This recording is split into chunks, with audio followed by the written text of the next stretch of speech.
السلام علیکم ورحمۃ اللہ وبرکاتہ۔ خیر مقدم ہے آپ کا کتاب اور صاحب کتاب میں۔ کچھ شخصیتیں ایسی ہوتی ہیں جو اپنے بعد بھی اپنی کئی یادگاریں چھوڑ چلی جاتی ہیں، جن کے احسان تلے پوری قوم دبی رہتی ہے۔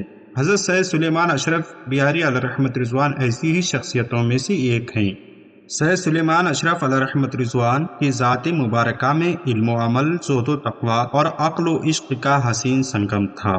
قول و فعل میں آپ کی یکسانیت تھی۔ ان کی شخصیت کو داخلی طور پر انتہائی ٹھوس و مستحکم اور پر اعتماد و جری بنا دیا تھا۔ وہ کسی کا دباؤ ہرگز قبول نہ کرتے تھے۔ اپنے موقف کو بیان کرنے میں کبھی کسی طرح کا تردد بھی نہیں کرتے تھے۔ جو کہنا ہوتا کھل کر کہتے، ملامت گروں کی ملامتیں اور مخالفین کے دل خراش تبصرے کبھی ان کے راہ کا روڑا نہیں بنے۔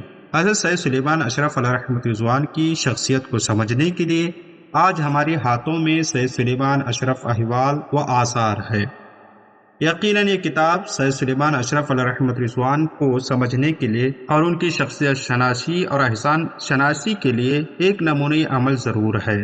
اس کو جمع اور ترتیب کیے ہیں علامہ سید قمر الاسلام مدظ العالی نے، اور اس کے ناشرین میں ہیں اشرفیہ اسلامک فاؤنڈیشن حیدرآباد دکن اور الہیرا اکیڈمی خانقاہ ولیہ قادریہ جہانگیر نگر فتح پور یو پی۔ سید قمر الاسلام مدظ العالی ایک بہترین قلم کار ہیں۔ آپ کے آئے دن مکالمے، پوسٹ وغیرہ سوشل میڈیا پر وائرل ہوتے ہیں۔ اس کتاب کے تقریباً 440 صفحات ہیں اور ہدیات 300 ہے۔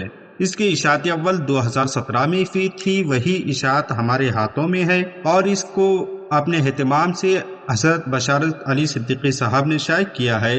یہ کتاب آپ کو اشرفیہ اسلامک فاؤنڈیشن حیدرآباد اور سنی پبلیکیشن دریا گنج دہلی، الہیرا اکیڈمی خانقاہ ولیہ قادریہ فتح پور، ان تمام کے نمبرات ہم آپ کو اسکرین پر دکھا رہے ہیں، اور لازمی طور پر آپ اس کتاب کو خریدنے کے لیے ان سے رابطہ کریں۔ اس کتاب میں مختلف عناوین کے تحت مضامین شامل ہیں۔ سب سے پہلے روداد جنون، سید قمر الاسلام صاحب نے ابتدائیہ یا پیش گفتار، پیش لفظ وغیرہ کچھ بھی کہنے وہ ہے۔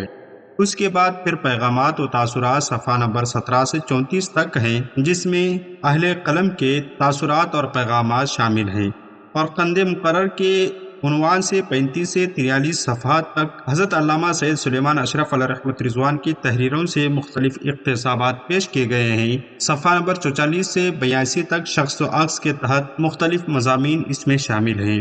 اور پھر یہ دوسرا باب ہے چمن علی گڑھ، اس میں صفحہ نمبر 83 سے 117 تک علی گڑھ میں حضرت سید سلیمان اشرف علیہ رحمت رضوان کے حوالے سے تفصیلات جو آپ نے مسلم یونیورسٹی علی گڑھ میں خدمات انجام دی ہیں اس کے حوالے سے معلومات ہیں۔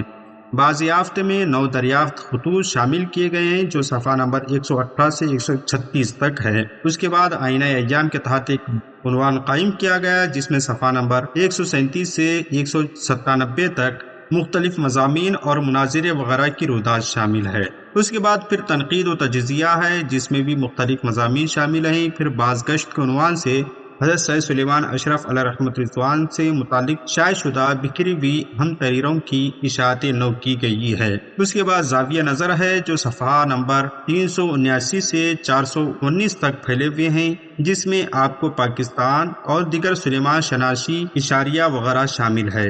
اور آخر میں صفحہ نمبر 420 سے 23 تک مناقب و قطعات ہیں، جس میں 3 صحابہ نے قلم کے منظومات شامل ہیں، اور اس میں ضمومہ کے تحت تصاویر اور عکوس وغیرہ بھی شامل ہیں، جو صفحہ نمبر 425 سے کتاب کے اختتام تک اس کو رکھا گیا ہے۔ حضرت سید سلیمان اشرف علیہ رحمت رضوان کے حوالے سے ان کی خدمات کو جاننے کے لیے، ان کی زندگی کا حیات و خدمات سمجھنے کے لیے اس کتاب کو آپ لازمی طور پر خرید کر پڑھیں، اور آپ اس کتاب کو حاصل کرنے کے لیے سنی پبلیکیشن دہلی کے روح رواں جناب زبیر قادری صاحب اور اشرفیہ اسلامک فاؤنڈیشن کے روح رواں جناب بشارت علی صدیقی صاحب اور الہیرا اکیڈمی کے روح رواں سید قمر الاسلام صاحب سے رابطہ کر سکتے ہیں۔ نیز اگر آپ کو کتاب کی کمپوزنگ، طباعت، پبلشنگ وغیرہ کروانی ہو، سنی پبلیکیشن سے رابطہ کریں اور آپ کی گھر بیٹھے کتاب کی اشاعت ہو جائے گی۔ امید ہے یہ ویڈیو پسند آئی ہوگی۔ آپ لائک اور شیئر ضرور کریں، اور اس طرح کی مزید ویڈیوز دیکھنے کے لیے کتاب اور صاحب کتاب چینل کو سبسکرائب کریں۔ السلام علیکم۔